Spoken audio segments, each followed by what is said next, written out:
It was, of course, a very big day in the history of Fulton, Missouri, when President Truman and Winston Churchill paid their visit.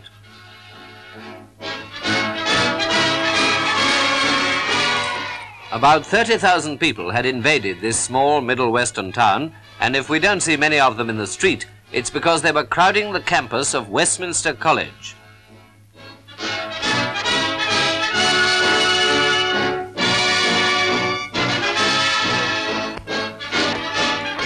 But what we might call the collection of another degree wasn't the big event this time. It was Churchill's speech, now awaited by about 3,000 people inside, 30,000 outside, and the rest of the world. It's a pity, but the cameraman's strong lights always worry Mr. Churchill on these occasions.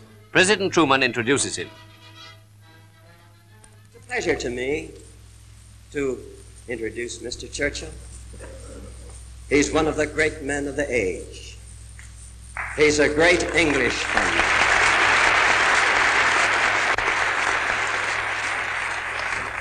He's a great Englishman, but he's half American.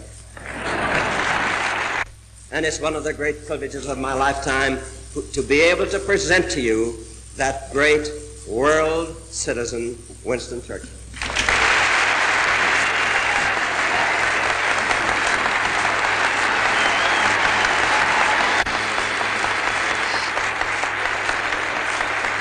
This is how Churchill began his address in Westminster College, Missouri. The name Westminster somehow or other seems familiar to me. I feel as if I'd heard of it before. Indeed, now that I come to think of it, it was at Westminster that I received a very large part of my education in politics, dialectics, rhetoric, and one or two other things. The President has told you that it is his wish, as I'm sure it is yours, that I should have full liberty to give my true and faithful counsel in these anxious and baffling times. The strong lights were making things difficult for him, and at this point it was necessary to dim them, which rather spoils the picture, I'm afraid. Neither the sure prevention of war nor the continuous rise of world organization will be gained without what I have called the fraternal association of the English-speaking people.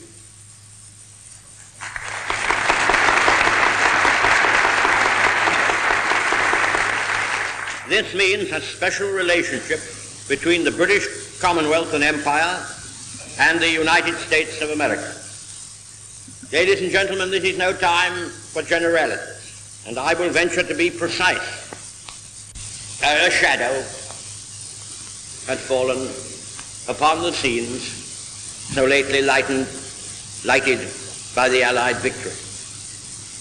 Nobody knows what Soviet Russia and its Communist International Organization intends to do in the immediate future. From Stettin in the Baltic to Trieste in the Adriatic, an iron curtain has descended across the continent. I do not believe that Soviet Russia desires war.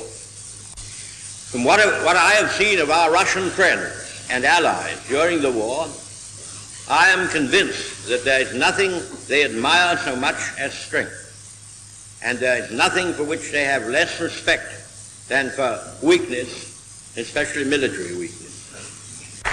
If we adhere faithfully to the Charter of the United Nations and walk forward in sedate and sober strength, seeking no one's land or treasure, seeking to lay no arbitrary control upon the thoughts of men, if all British moral and material forces and convictions are joined with your own in fraternal association, the high roads of the future will be clear, not only for us, but for all, not only for our time, but for a century to come.